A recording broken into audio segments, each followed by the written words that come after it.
주안의 만나 1월 17일 화요일 묵상을 함께 나누도록 하겠습니다. 오늘 말씀은 민수기 10장 1절에서 15절 말씀으로요. 은나팔이라고 하는 제목으로 함께 묵상을 나누도록 하겠습니다.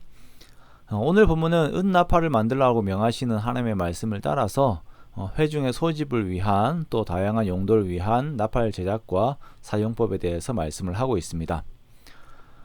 교회는 그리스도의 몸입니다. 이 몸된 교회가 질서에 따라 함께 움직이는 것은 그 무엇보다도 중요한 것이죠.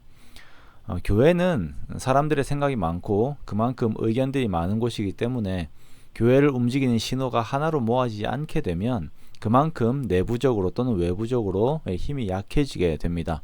그러므로 교회는 항상 하나님께서 주신 질서에 따라 움직여져야 하고, 이러한 모습의 기초는 이스라엘 진영을 움직이게 하는 신호인 은나팔의 소리로 나타내었습니다. 하나님께서는 모세에게 은나팔을 2개 만들어서 이것을 회중을 향한 신호로 사용하라라고 말씀을 하십니다.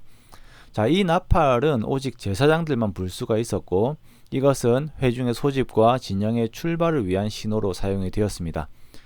나팔의 사용법을 보면 나팔 2개를 불 때에는 온 회중이 회막 문 앞에 모여서 모세 앞으로 나오게 됩니다. 그리고 하나만 불 때에는 청부장들만 나오게 되고요. 또 한 나팔이 짧고 크게 불 때에는 진영들이 대열하게 되고, 쌍나팔이 짧고 큰 소리를 내면 전쟁 출정을 하게 됩니다. 그리고 쌍나팔이 긴 소리를 내면 절기와 초하루임을 나타내는 것입니다. 양각나팔은 부는 사람이 특정하게 있지 않았지만 은나팔은 오직 제사장들만 불면서 하나님의 분명한 뜻을 전달하였습니다. 그러므로 이 나팔을 담당하는 자들은 아주 민감함 속에 있어야 하고 아주 정확한 신호로 나팔을 불어야 합니다. 그렇지 않으면 전쟁과 같은 위급한 상황들에서 그 상황들이 제대로 전달될 수 없는 것이죠. 위험한 상황들이 오는 것입니다. 자, 이 나팔들은 오늘날 교회 안에서의 질서의 소리들을 의미합니다. 고린도전서 14장 8절에서 9절 말씀을 보면, 만일 나팔이 분명하지 못한 소리를 내면 누가 전투를 준비하리요? 이와 같이 너희도 혀로서 알아듣기 쉬운 말을 하지 아니하면 그 말하는 것을 어찌 알리요? 이는 허공에다 말하는 것이라 라고 이렇게 말씀을 하고 있어요. 자, 먼저는 교회 안에서 전해지는 하나님의 말씀이 질서에 따라 분명해야 합니다.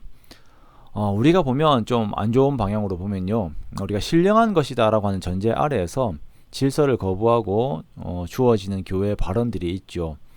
가령 기도를 많이 한 누군가의 의견들, 신령한 권사님들 아니면 외부의 어떤 목사님들의 말들을 듣고 와서는 그것이 교회를 향한 하나님의 뜻인 것처럼 말을 하는 경우들이 있습니다. 혹은 유튜브나 메신저 같은 것들을 통해서 들리는 소리들이 또한 교회를 향한 소리라고 맹신하는 경우들도 많이 있지요. 아니면 환상이나 신비한 것들 속에서 오는 소리들만 진짜라고 생각을 하고 여기는 경우들도 많이 있습니다.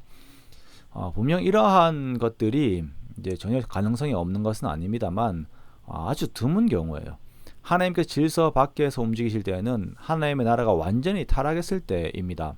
도저히 남자들이 자기 구실을 못할 때에 여성 리더들이 일어나기도 하고 사무엘과 같은 아이들을 통하여서 소리를 내십니다. 그러나 거의 대부분은 하나님께서 주신 질서와 권위 아래에서 교회가 움직여요. 사도들의 시대에도 그러하였고 오늘날 교회도 역시 하나님께서 주신 체계들이 있죠. 총회나 노회나 직분과 교회 질서에 따라서 하나님의 나라의 일들이 진행이 되는 것입니다. 그러므로 먼저는 직분자들이 말씀과 기도 안에 깨어 있어야 합니다.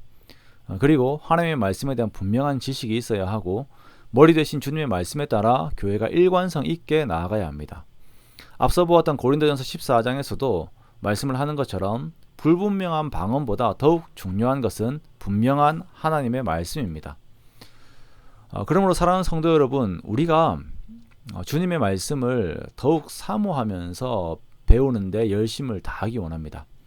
함께 말씀에 대한 열심과 또 함께 말씀에 대한 지식이 있어야 그 말씀 안에서 하나님의 뜻을 함께 들을 수가 있어요. 그렇게 견고함 속에서 한 방향으로 갈 수가 있는 것입니다.